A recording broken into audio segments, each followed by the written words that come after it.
Zener news కి స్వాగతం. ఆత్మకూరులోని bypass వద్ద ఉన్న ఆంజనేయ స్వామి విగ్రహం సమీపంలోని జనసేన పార్టీ నాయకులు డొక్క సీతమ్మ చలివేంద్రాన్ని ప్రారంభించే కార్యక్రమాన్ని చేపట్టారు.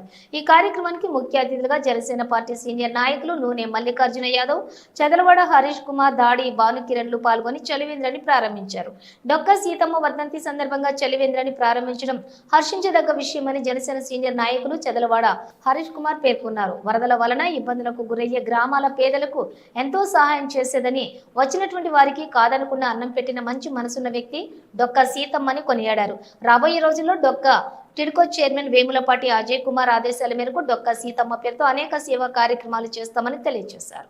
ఈ కార్యక్రమంలో జనసేన నాయకులు, జిల్లా నాయకులు జమీర్, కృష్ణారెడ్డి, రవికుమార్, సురేష్, మండల నాయకులు ప్రమీల, అక్బర్, బాషా, రవి, వంశీకృష్ణ, వెంకటేష్, పవన్ కార్యకర్తలు పాల్గొన్నారు.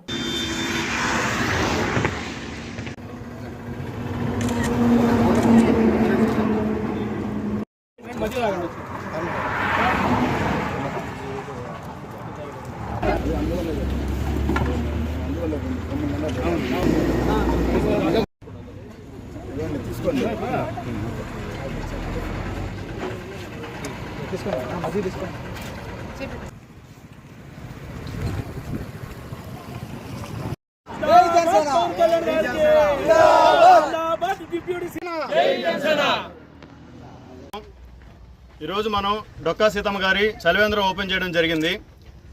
దీనికి మనకి ఆంధ్రప్రదేశ్ రాష్ట్ర ఉప ముఖ్యమంత్రి వర్యులు మన కొణిదెల పవన్ కళ్యాణ్ గారు, మా ప్రీతం నాయకుడు, లవబుల్ పర్సన్ మా అందరికీ, ఆయన సూచనల మేరకు అండ్ వేములపాటి అజయ్ గారు, ఏపీ టిడ్కో చైర్మన్ శ్రీ వేములపాటి అజయ్ కుమార్ గారి ఆధ్వర్యంలో మేము ఈరోజు డొక్కా సీతమ్మ గారి చలివేంద్రం ఆవిడ వర్ధంతి రోజు ఓపెన్ చేయడం మాకు చాలా గర్వంగా ఉంది.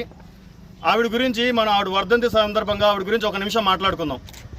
మన 1850s 1816 టైంలోనే ఆ రోజుల్లో మనకి ఫుడ్ వాల్యూ చాలా మందికి అంటే చాలా ఇంపార్టెంట్ అనమాట. ఎవరు పక్కన వాళ్ళకి ఇంత సహాయం కూడా చేసేవాళ్ళు కాదు ఆ రోజుల్లో. జమీందారులు వాళ్ళు చేసేవాళ్ళు. కానీ డొక్కా సీతమ్మ గారు నార్మల్ పర్సన్గా ఉండి ఆవిడ సోషల్ యాక్టివిస్ట్ అంటే మన నూనె మగవారు చెప్పినట్టు ఒక సంఘ సంస్కర్త. ఆవిడ ఆ రోజుల్లో గోదావరి నది ప్రవహిస్తున్నప్పుడు, వరదలు వచ్చినప్పుడు, అటుపక్క ఉన్న వాళ్ళకి ఫుడ్ లేనప్పుడు ఆవిడ ఎంతో కష్టపడి ఇటుపక్క నుంచి అటుపక్క ఫుడ్ తీసుకెళ్ళి వాళ్ళకి పంచడం జరిగింది. అప్పుడు ఆవిడని చాలామంది గుర్తించి, జమీందారులు కూడా గుర్తించి ఆవిడని సత్కరించడం జరిగింది ఆ రోజుల్లో. ఆవిడ్ని ఆదర్శంగా తీసుకొని ఈరోజు మేము ఇలాంటి చలివేంద్రాలు ఓపెన్ చేయడం జరిగింది.